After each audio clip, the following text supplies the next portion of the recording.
одоо боломж галсан дээр нь бас ам авахыг хүсэж байна. Та 2022 онд одоо нийгмийн даатгалын реформыг ярьж ирсэн. Ялангуяа одоо энэ тэтгэврийн зөрүү байгаа.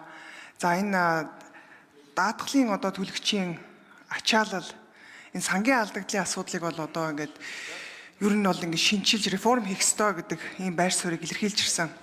Тийм учраас ч одоо сая улсын хурлын дарга байхдаа даатгалын тогтолцооны одоо ийм шинтгэлийг хийх ажлын хэсгийг бол одоо байгуулсан байгаа.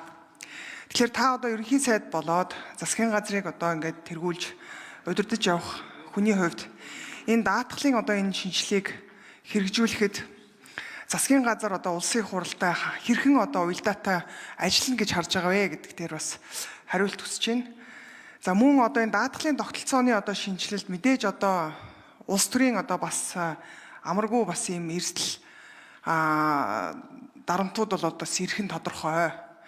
За энэ дээр бас засгийн газар одоо шийдвэр зоригтой гаргаад явж чадах уу гэдэг асуултыг асууя. За хоёрдугаарт татврын багц хуультай холбоотой нэг ноцтой одоо энэ одоо заалт байгаа. Хувь хүний орлогын албан татвар дээр хуваарай бизнес хийгээд амжиргаагаа залгуулад явж исэн одоо иргэд орлогоосоо татвараа 1% тайлагнаж төлж ирсэн. Одоо энэ шин төслөөр эдгээр бизнес эрхлэгчдийг 400 сая төгрөгийн орлого олонгууд 10% татвар авах гад өөрчлөлт орж ирж байгаа. За энэ 400 сая төгрөгийн орлогыг та одоо энэ татвар бүтэн төлөх одоо боломжтой хангалттай орлого бүрдүүлсэн гэж бодож гин үү? Өнөөдөр одоо 8 нэрийн барааны бараа ажилладаг бизнес эрхлэгч өдрийн орлого нь цөөхөн идэхэн бараа борлуулахад 2 сая төгрөгийн борлуулалт хийж чадж байгаа. Яагаад тэгэхээр юмны үн өссөн, одоо инфляц нэмэгдсэн байгаа учраас. Тэгэхээр энэ 400 сая төгрөгийг үлхэн төлчихнэ. Тэгэхээр энэ 8 нэрийн бараа ажиллуулж байгаа, орлогоо залгуулж явж байгаа бизнес эрхлэгч бол одоо ингээд 10% татвар төлж эхэлнэ. За хоёрдугаарт нөөцтэй холбоотой асуудал байгаа. Ялангуяа стратегийн хүнс буюу манай гол одоо идж байгаа сүү хүнс гэсэн энэ махмахан бүтээгдэхүүнийг худалдан авч үйлдвэрлээд борлуулахад чөлөөлдөг байсан энэ нөөтийн хуулийн шинжилгээр бол төлдөг болж ирэх нэ. Тэгэхээр энэ нөгөө иргэний сүү мах худалдан авж байгаа энэ үнийн дарамт яг энэ хэмээр одоо хуваар одоо өсгөнө.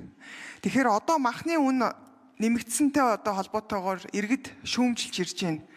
Тэгэхээр нөөцийн маханд одоо бид өглөөний 7-8 цагаас ойрчлоод өдөртөө авч чадахгүй ийм хомсдол үүссэн.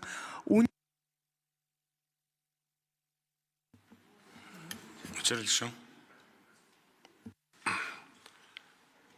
Тэгээд тэтгэврийн шинжилгээг хэрэгжүүлэх ажлын хэсгийг байгуул тухайн үед ажиллаж хувийн нэмэлт тэтгэврийн хуулийг өргөн мэдүүлж байсан. За сая засгийн газраас энэ хувийн тэтгэврийн сангийн хуулийг их хурлд өргөн мэдүүлсэн. Энэ хуулийг их хурл ажлын хэсэг гаргаад ажиллах нь зүйтэй гэж үзэж байгаа. Тэгээд мандахаа гишүүнээр бол энэ даатгалын эрх зүйн шинжилгээг хийх ажлын хэсгийг ахлуулсан. Тэгэхээр та одоо энэ хувийн нэмэлт тэтгэврийн хууль дээр ажиллаж энэ тэтгэврийн шинжилгээг хэрэгжүүлэх ажлын хэсгийн үр дүн гаргаж ажилласаа гэж бол би хүсэж байгаа. Ингэж ийж одоо санхүүгийн сектор бол хоёр багантай, хоёр тулгууртай болно. Энэ хувийн тэтгэврийн сангийн хуулийг баталснаар бас хөрөнгийн захыг дэмжих санхүүгийн салбарыг идэвхжүүлэхэд бол их том тус тэхэм үзүүлнэ гэж бас ойлгож байгаа. Тийм учраас энэ хуулийг бол засгийн газар бол татаж авахгүй энэ хуулиа хилцүүлээд явах ийм байр суурьтай байна. Татврын хуулийг бол би түрүү хэлсэн.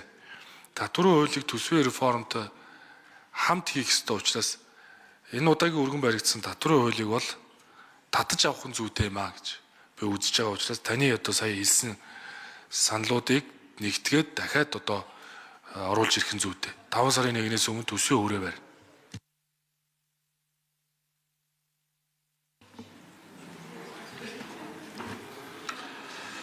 Мантхаг шүү. Тодруулчихлаа. За баярлалаа. Одоо бас даатгалын одоо энэ шинтгэлийг одоо хийх цаг болсон. Олон тулгуурт энэ тогтолцоог бий болох одоо цаг хугацаа ирсэн гэж харж байгаа. Тэгээд одоо бас засгийн газрын тэргүүний хувьд бас дэмжиж ажиллана гэдгийг сонсоход бол таатай байна.